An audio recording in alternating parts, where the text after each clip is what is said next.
book I think.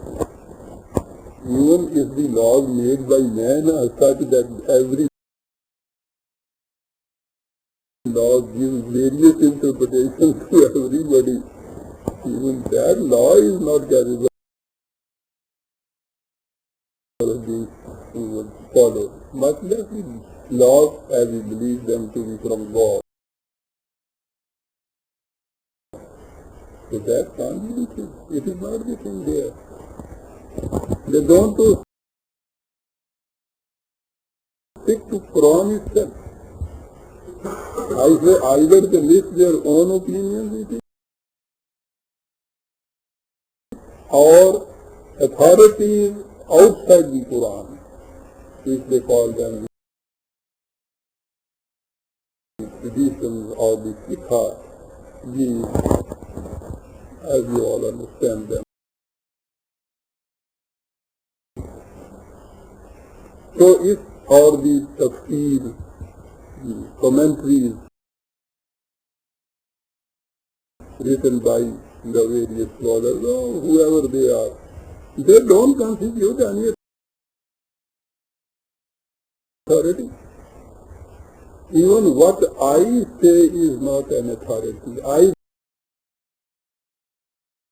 must quote authority from God in support of what I say. Even in respect of this thing, that it is open to various interpretations. I have quoted the verse of the Quran, that it says that the proof of my being from God is that you won't find any contradiction in it. So it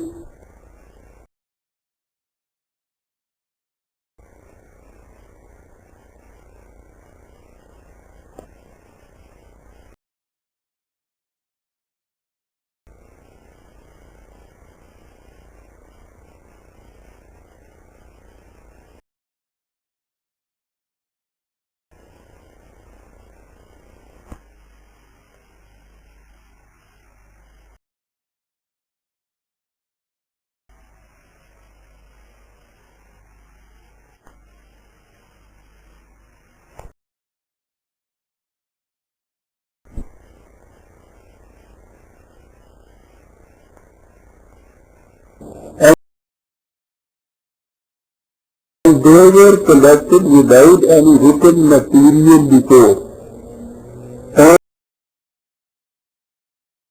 only by personal verbal evidence given by the 200 years after the Prophet. They collected it. Imam Bukhari, the collector of GA Bukhari, considered to be the most authenticated. He says that about 6 lakhs these traditions came to him, were narrated to him. He considered over them. He discarded out of them about 5 lakhs and 97,000.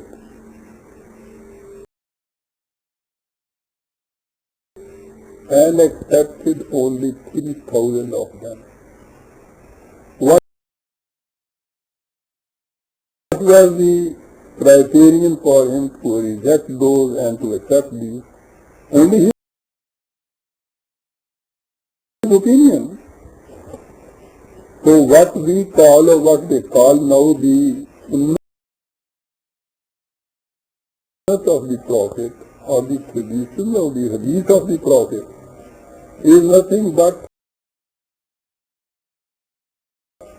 some sort of traditions related to Imam Bukhari by verbal people. And then according to his own choice, accepted by him. So that is the position of these men. We, they, and they, even they don't call them as the traditions of the Hadith Rasulullah. They call them aqwal mansoob ila Rasul.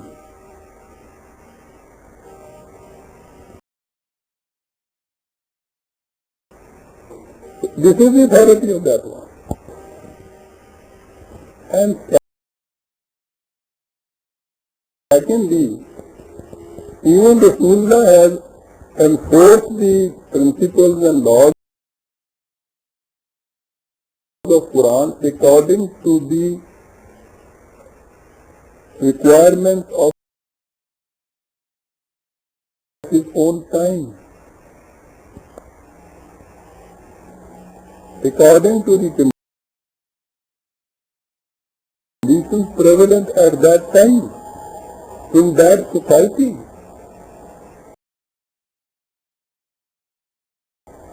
If they were to remain permanent and everlasting and unchanging for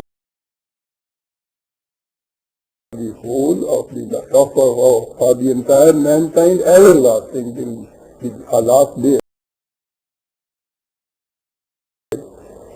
they should have been given in the Quran.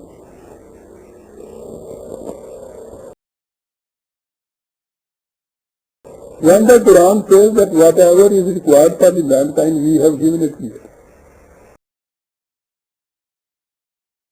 Muhammadan alayhi. So,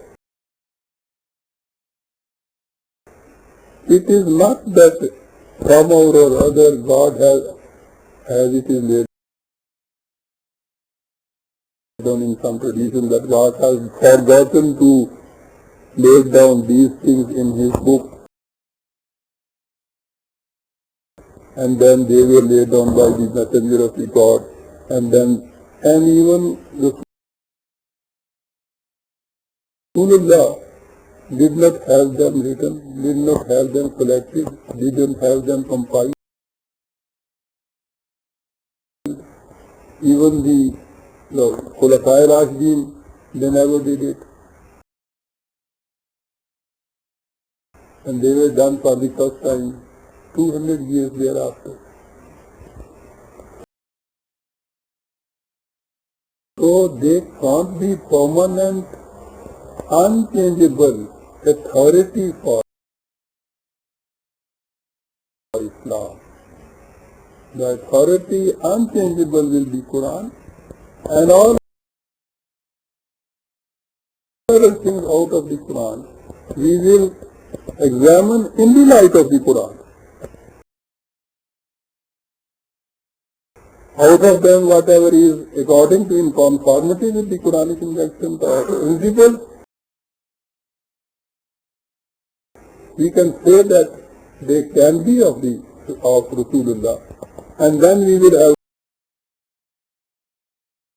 to say, we will have to see whether they can be enforced as they are according to the conditions prevailing today. If not, Ummah can make it change. Islamic state, what I have said, not any state, not the state of the Muslims.